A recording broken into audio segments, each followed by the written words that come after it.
Ladies and gentlemen, boys and girls, the moment that we have all been waiting for, drumroll please. Reiza have finally dropped the version 1.6 Part 2 September development update. Thank you very, very much. It's a juicy one. Let's get into it. So this has literally just dropped in the last hour or so, and once again it's Renato doing the hard work. We know he's been very busy behind the scenes. And here we go, it's the wonderful Alpine there displayed, which is coming with the new update. This is a dev update, the update is not yet out. So, he says, greetings everyone, it's already September the 17th and summer, or winter, those of us down south, has just ended. Time sure seems to fly when you're overhauling a game from top to bottom. In our last update back in May, it does feel like a lifetime. We had hoped to share more about AMS2 version 1.6 over its development during the months in between. However, the nature of this update, combined with the sheer amount of third-party IP involved, meant that there was little concrete information to actually share. Such have been the demands in putting it all together that we have had to get our head down and focus 100% on delivering the update, leaving the writing about it for later. Not a problem. Happy to wait as long as good things are coming. We're now close enough to release that we can start sharing a little more, and do we have exciting news to share? So much in fact that we're going to break this into 2 dev updates with a third part to come later. Just tentatively teasing us there. Anyway, while IMSA and everything surrounding it, as well as some tidbits that aren't at the heart and soul of version 1.6, along with an overhauled UI, yes, that significantly changes how AMS2 huge content collection is packaged and presented. That's really about time, thank you. This part 2 will focus instead on the key developments made to the game as you know it. These include improvements in physics, AI, multiplayer, audio, graphics, gameplay, simulation features, in sum everything that makes version 1.6 a significant leap in terms of sheer sim racing value, which ultimately is crucial for all exciting new content to be of actual value. Buckle up then, and let's dive onto some of the changes that will transform the AMS2 experience as you know it. First of all, AMS2 is going to support grid sizes of up to 48 cars. This is cool. Beginning with one of the most substantial developments of version 1.6, a much requested feature will support larger grids of 48 cars. It's been one of the developments that has been up in the air until recently. We've managed to get that one across the finish line, as it's a critical one in AMS2's push to offer quality endurance racing simulation. Exciting stuff. They've said they've made structural upgrades to allow for grid cars of 48 cars. This alone should lead to an increase of a few hundred MB of memory usage, regardless of whether users are running larger grids or not, without impacting performance relative to the previous 32 car limit. That's a very good thing. There are some caveats. Larger grid sizes will only be available for users with 12 gig of physical memory. With those with less than 12 gig remaining, they will be restricted to 32 car grids. Not a problem. Bigger grids will be available in single player only, with multiplayer remaining capped at a maximum of 32. That's fair enough, because if we had 48 people on the grid, it would be absolute carnage. Furthermore, the ability of bigger grids will be dependent on the track chosen supporting it. For this initial release, most Grade 1 tracks will have some cars sharing pick boxes, while many Grade 2 and most Grade 3 tracks won't support large grids at all. This will evolve quickly over time, however, and any track that has been known to host endurance racing in the USA, Europe, or Brazil will eventually feature pit accommodations for all 48 cars. That's pretty cool. For those of you that really enjoy the endurance stuff out there, AMS2 is a really good way to get your fix without having to hop online or organize a big, massive race, in other sim racing platforms. Multiplayer developments. Very, very excited about this. I know there's been a lot of work going on behind the scenes, particularly with the backers group, the Paddock Club, with regards to the LFM work. It says a little while ago we shared some news about ongoing collaborations with several online racing services focused on providing scheduled multiplayer racing such as Low Fuel Motorsports, Just Race, and Racecraft Online. The latter two have supported AMS2 scheduled races for some time already, and LFM is expected to make its exciting debut offering AMS2 schedules soon after the version 1.6 release. This will be massive for AMS2. If it can get a solid multiplayer platform to lock users in and have competitive races online, I think this morphs into a completely different simulator. The reason we pursued such collaborations was because these services offer something we do not plan to provide ourselves, and they do it very well. Our goal is to ensure they have all technical and material support they may need to provide a quality service with AMS2 races, that those looking to race online with it in a controlled environment always have an option in sight, and that they do it with minimal risk of technical issues. So, shows a bit of insight. If there's already an existing service there, rather than competing, because let's face it, right, the juggernauts are Low Fuel Motorsport and there's iRacing, right? Okay, and yeah, and there is Just Race, but I think LFM is definitely the bigger platform, although Just Race is a good platform.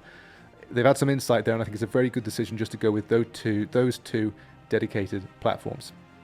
So that to that end, we have made substantial developments to the netcode over the 1.6 cycle, the most significant being the reduction vehicle packet send rates by almost 75%, significantly easing the data transfer load on both servers and clients at negligible quality cost. We have also adjusted an overly stringent function that could lead to mass disconnects if the server didn't receive a certain number of packets within a short window of time.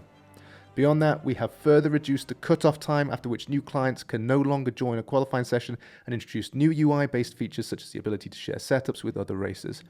While the full impact of these improvements to the multiplayer experience in AMS2 remains to be fully gauged, once the update is out and contending with a range of demands from different servers with diverse configurations, client numbers, and card track combos based on ongoing beta tests being run through 1.6 developments, with both JR and LFM, we are quite optimistic the most common issues have at the very least been greatly mitigated.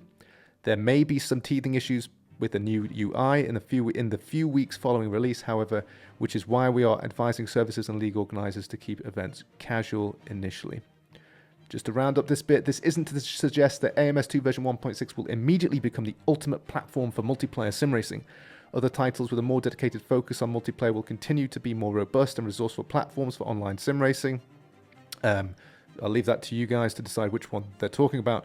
Our goal for AMS2 multiplayer with 1.6 is that through the combination of these core improvements, along with offering of regular scheduled races, the AMS2 NPC multiplayer will provide a more solid platform for online racing than it has been up to this point, which we can then continue to build on. Very, very good. So, and I also hope that the stability has been improved behind the scenes there as well, because I know a lot of people, including myself, have had just multiplayer dropouts sometimes, and it's going to be very interesting to see how this actually plays out once version 1.6 is released proper. Let's talk about version 1.6 graphics overhaul. AMS2 1.6 features the first stage of a substantial graphics overhaul. Caveat here, I think AMS2 is one of the most beautiful simulators on the market. I think it looks stunning. Including revisions to environment lighting, vehicle materials, along with new and updated shaders, the end result is a significant upgrade to the game's visuals, delivering a more natural and cohesive integration of cars and tracks in different weather and time settings. These improvements are to the benefit of every track and car in the game with negligible performance impact. He goes on to say, a secondary stage of the overhaul will take place next year and will delve deeper into the rendering engine in pursuit of further improvements, with anti-aliasing and shadow casting development being prime targets. 1.6 enhances the visual experience in AMS2 with new details and updated particle effects. In P1, that's part one of this update, we already covered improvements to windshields, smoke particles, and extra vehicle lights, and to that we now add trackside pyrotechnics. Firework displays have become a pretty common part of the show in race events, and 1.6 will feature them for given car track events that are known to feature it. I particularly like that in ACC. I like the fireworks going off. I like things blowing up, so that's a good one for me. Dynamic exhausts will now glow hot at sustained high engine speeds. That's cool. And you've got a picture of that there. Tires become visibly wet from running on a wet track, and we can see the sheen coming up there on the tire. Very, very cool. Furthermore, a wider range of tracks featuring trees in the immediate trackside, trees, I love a bit of greenery, now have them in 3D, replacing the old rotating 2D sprites. I do hope we don't have a performance impact, but in Renato we trust. These trees even get wet under rain. Fantastic.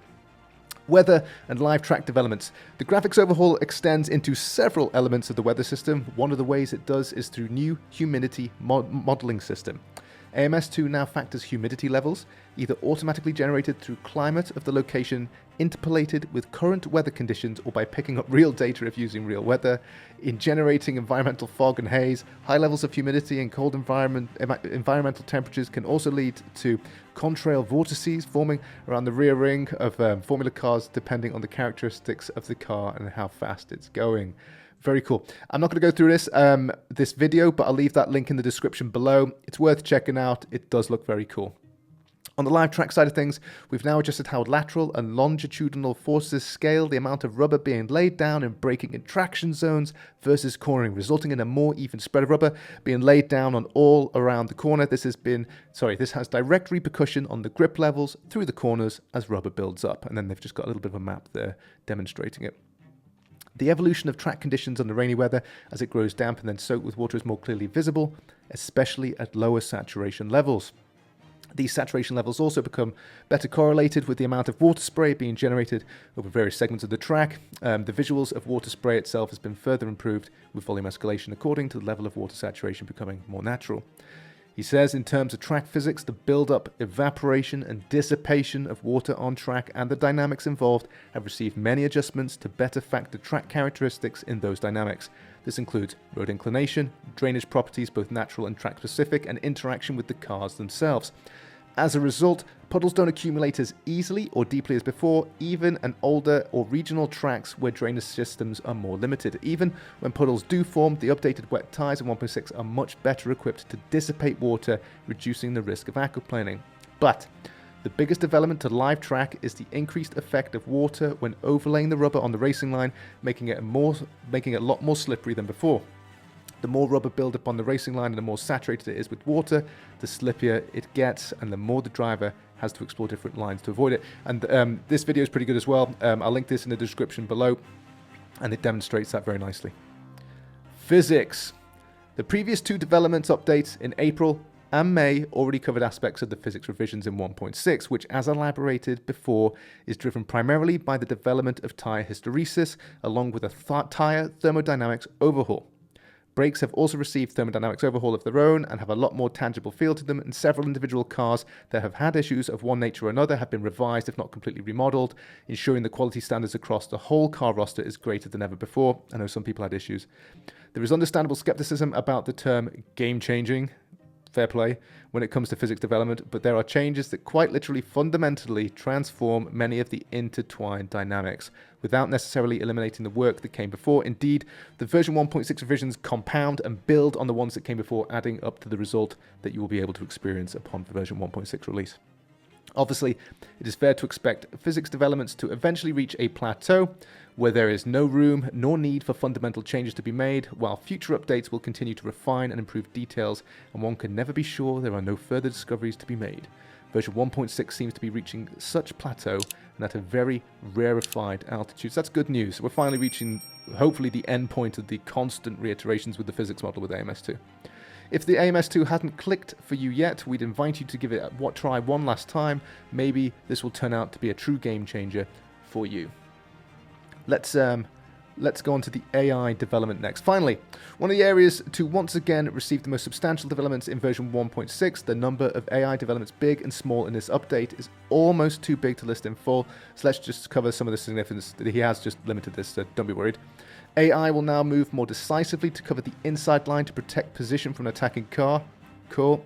AI will prioritize taking the inside line on the next braking zone in order to complete a maneuver successfully rather than just go wherever there is more space as it used to be. AI will move over and lift when appropriate to give way to faster cars when under blue flags. AI will actively try to create space between themselves and nearby cars when opening up a hot lap in practice or qualifying.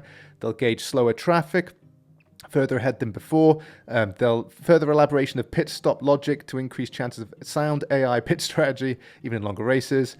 They're far less constrained with regards to where it places itself on track relative to other cars and the racing line itself, allowing for far more freedom to complete overtake moves. And at the same time, AI will be far less inclined to conclude exceeding track boundaries is necessary to avoid an incident and will suffer more consequences in terms of time lost if and when it does so. AI aggression setting is more influential in defining aggressive behavior from the AI. He says, all of the above subject to variations from class to class, and drive to driver observe variations in rules, racing and etiquette from different motorsports disciplines as well over time. Last but certainly not least, another round of AI calibration is currently in progress for both dry and wet weather, with the goal of mitigating most or all persisting discrepancies in performance. And then there's a video there showcasing that. Again, I'll link that down below just to demonstrate what they've been doing. And he says further down the line, although we have no plans to saturate users with additional AI configuration options, he says, I personally believe that giving users the onus to learn and then adjust the screen for the sliders to be antithetical to the purpose of a game. We do plan to offer a few additional options for users to configure AI's traction and braking skills separate from the overall strength settings. He then goes, that covers it for this dev update. It was a big one. This is much more to be said about these and other developments for version 1.6, especially the audio development, which we haven't quite covered, along with arguably the largest and most exciting collection of content ever packaged within a single sim racing update. But for now, it's time to get back to work. Not many corners remaining on this road, so it won't take too long for part 3 to come out. In the meantime, please enjoy the previews. There's plenty more incoming over the next few days to get the heart pumping, so stay tuned. And that sums up the September version 1.6 part 2 update. There's lots of stuff to get your teeth stuck into. It's going to be very, very exciting. I'm looking forward to part 3. Let me know what you guys think in the comments below, and happy sim racing. If you found this of value, please consider liking and subscribing. And as always, look after yourselves, take it easy. Bye for now.